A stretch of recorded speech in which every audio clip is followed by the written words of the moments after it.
নমস্কার বন্ধুরা, আজকের আমাদের ভিডিওতে আমরা আপনাদের জন্য ভাই বোনের পবিত্র রাখি বন্ধনের একটি খুব সুন্দর গল্প নিয়ে এসেছি।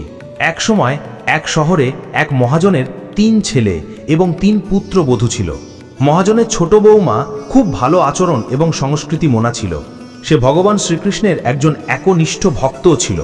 শ্রাবণ মাসে মহাজনের 2 পুত্রবধূই রাখি বন্ধন উৎসবে তাদের নিজ নিজ মাতৃগৃহে যাওয়ার প্রস্তুতি নিতে শুরু করে। খুব ভোরে উঠে সে ঘরের সমস্ত কাজ করতে শুরু করে। তখন ছোট পুত্রবধূ জিজ্ঞাসা করে, কি ব্যাপার দিদি, আজ এত তাড়াহুড়ো করে কাজ করছো কেন? তখন তার বড় বোন বলল, আগামীকাল রাখি বন্ধনের উৎসব, আমাদের সকলকে আমাদের ভাইদের রাখি বাঁধতে আমাদের মাতৃগৃহে যেতে হবে। তোমার কোনো ভাই নেই, রক্ষাবন্ধনের উৎসব ভাই বোনের সম্পর্কের গুরুত্ব সম্পর্কে তুমি কি জানো? ছোট পুত্রবধূর এই কথা শুনে খুব খারাপ লাগলো এবং সে ভগবান শ্রীকৃষ্ণের মূর্তির সামনে দাঁড়িয়ে অনেক কেঁদে বলল, যদি আমার ভাই থাকতো তাহলে আজ আমিও আমার মামা বাড়ি যেতাম। পরের দিন ছিল রাখি বন্ধনের উৎসব। খুব ভোরে তার দূর সম্পর্কের এক ভাই তার বাড়িতে এসে মহাজনকে বলল, এই সে তার বোন, আমি তার দূর সম্পর্কের চাচাতো ভাই এবং আমি তাকে রাখি বন্ধনের উৎসবে আমার বাড়িতে নিয়ে যেতে এসেছি। তখন মহাজনের ছেলে বলল, কিন্তু তার কোনো ভাই নেই, তুমি কে? তার প্ররোচনায় মহাজন এবং তার ছেলে রাজি হয়ে ছোট পুত্রবধূকে তার সাথে পাঠাতে রাজি হলো। কিন্তু ছোট পুত্রবধূর স্বামীর মনে কিছু সন্দেহ জাগলো। সে বলল, তুমি ওকে নিয়ে যেতে পারো, কিন্তু আমি নিজেই ওকে ফিরিয়ে নিতে আসব। এই বলে সে ছোট পুত্রবধূকে তার ভাইয়ের সাথে পাঠালো। পথে হাঁটতে হাঁটতে ছোট পুত্রবধূ তার ভাইকে বলল, ভাই, এত বছর তুমি কোথায় ছিলে এবং কেন তুমি আগে কখনো রাখি বন্ধনে আমাকে রাখি বাঁধতে আসোনি? তারপর তার ভাই বলল, বোন, আমি 7 সমুদ্র পেরিয়ে বিদেশে টাকা কামাতে গিয়েছিলাম।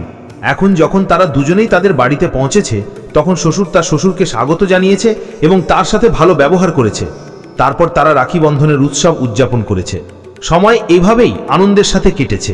একদিন ছোট পুত্রবধূর স্বামী তাকে নিতে তার বাড়িতে এসেছিল। প্রাসাদের মতো বাড়ি এবং বিলাসবহুল জিনিসপত্র দেখে সে অবাক হয়ে গিয়েছিল। ভাই এবং শ্বশুর তার সাথে ভালো ব্যবহার করেছে। পরের দিন খুব ভোরে ভাই এবং শ্বশুর তাকে তার বাড়িতে পাঠিয়ে দেয়। এই কাজ করতে করতে সে তাকে প্রচুর সোনা, রূপা, হীরা এবং গয়না ইত্যাদি উপহার দেয়। একটু দূরে যাওয়ার পর ছোট পুত্রবধূর স্বামী বলল, আমি ভুল করে আমার কুর্তা সেখানে ভুলে গেছি।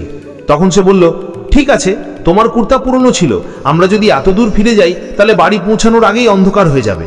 কিন্তু তার স্বামী বলল, না, আমি ফিরে গিয়ে আমার কুর্তা নিয়ে আসব। এই বলে তারা দুজনেই তার ভাইয়ের বাড়ির দিকে রওনা দিল। ভাইয়ের বাড়ির কাছে পৌঁছানোর সাথে সাথে তারা দেখতে পেল যে ভাইয়ের বাড়ির জায়গায় একটি বড় পিপল গাছ ছিল এবং সেই গাছে ছোট পুত্রবধূর স্বামীর কুর্তা ঝুলছে।